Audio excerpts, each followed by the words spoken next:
So remember, ang pinakamaganda pong pangako ng Panginoon, anuman ang inumpisahan niya sa buhay natin, kukumpletuhin niya yon, tatapusin niya.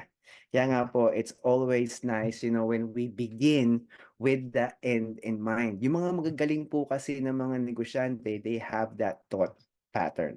So for today, we're just going to quickly run through Ecclesiastes 7:8. So the Message and NIV version, read with me while you are on mute. Endings are better than beginnings. Sticking to it is better than standing out. The end of a matter is better than its beginning, and patience is better than pride.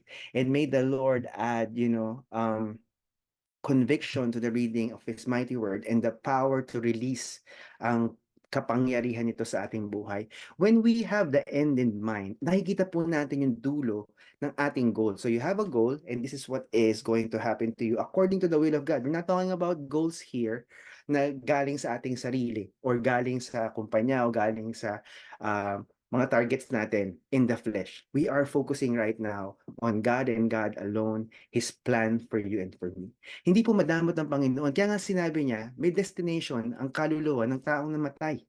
Ang sabi niya, kapag tinanggap mo ako bilang Diyos at tagapagligtas, the end will be you are going to be with me in paradise. Yan po ang pangako ng Panginoon. And that is very, very important for us to realize because it simply is the destination of our spirit. So when we die, two destinations, sabi ng Panginoon, for those who will receive me as Lord and Savior, heaven, and for those who will reject me, hell. Ganun kasimple. There is no confusion, there is no gray area, and the Lord has given us our destination. That is the end while we are here on earth in the beginning. So ang galing po ng Panginoon. So just like what happened to David, David was anointed king when he was very young, when he was a teenager, and he was preparing his life towards kingship. Paano siya nag-prepare? Siya ay nag-shepherd ng mga sheep.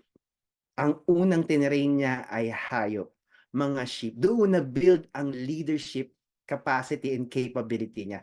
Alam niya what is going to happen to him in the end. He is going to be the king of Israel. And of course, hindi naman lahat sa atin tinawag para maging hari or maging reyna o maging sikat. Kung saan tayo nilugar ng Panginoon, yun ang sasabihin niya sa atin kung tayo ay makikinig. So when we listen to God, we will see what is our ending. Kaya nga sabi sa Ecclesiastes, endings are better than beginnings because it keeps you focused, it keeps you motivated. At sa tao na mahilig manalangin, magbasa ng Biblia, God will always speak to you through the scriptures, when you read the Bible, when you meditate on it, when you pray. Kasi po ang tao na talagang konektado sa Panginoon, hindi lang siya magdadaldal sa panalangin, hindi lang siya yung dakdak ng dakdak, hindi siya yung hiling ng hiling. Naiintindihan niya na may portion ng panalangin na kailangan siya makinig sa Panginoon. Dahil hindi lang yun tanda ng pagrespeto, kung hindi, ito yung pagkakataon na we will be able to hear from God Himself, from the Creator of heaven and earth.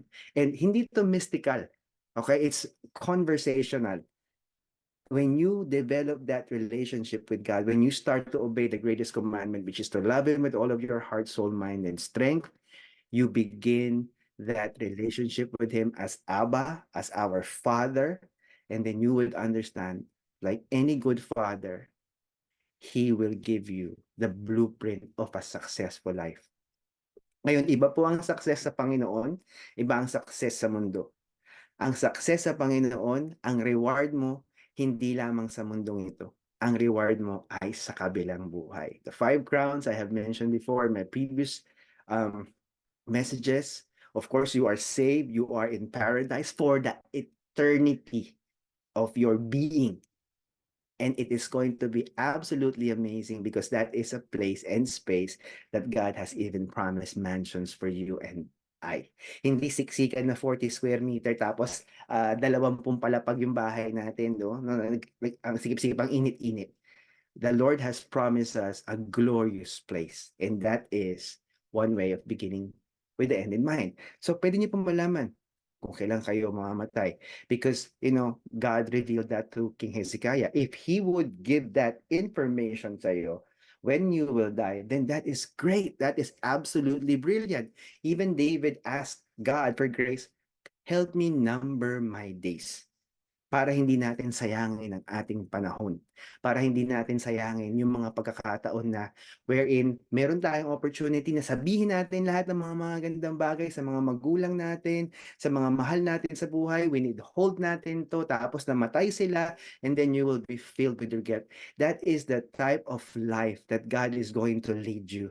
Doing the right thing at the appropriate time, not waiting doon sa convention, tradition, and culture. Kaya nga po nakakalungkot kasi kadalasan di po ba, kapag may namatay, bumisita ka doon sa wake, maririnig mo yung mga magagandang bagay na sasabihin ng mga kamag-anak, kapamilya ng taong namatayan. But hindi na maririnig na namatay yun eh. And that's so unfortunate.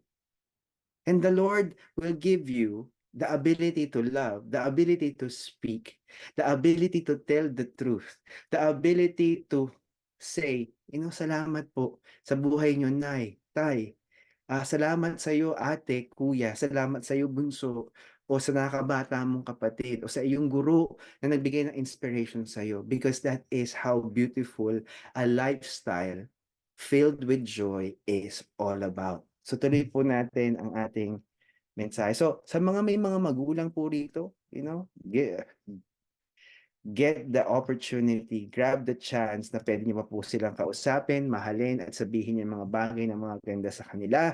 Do not allow the sun to set in your anger. Kasi tama yun eh. It's very nice when you actually uh, end your day na magkabati kayo kung meron ka man kaaway.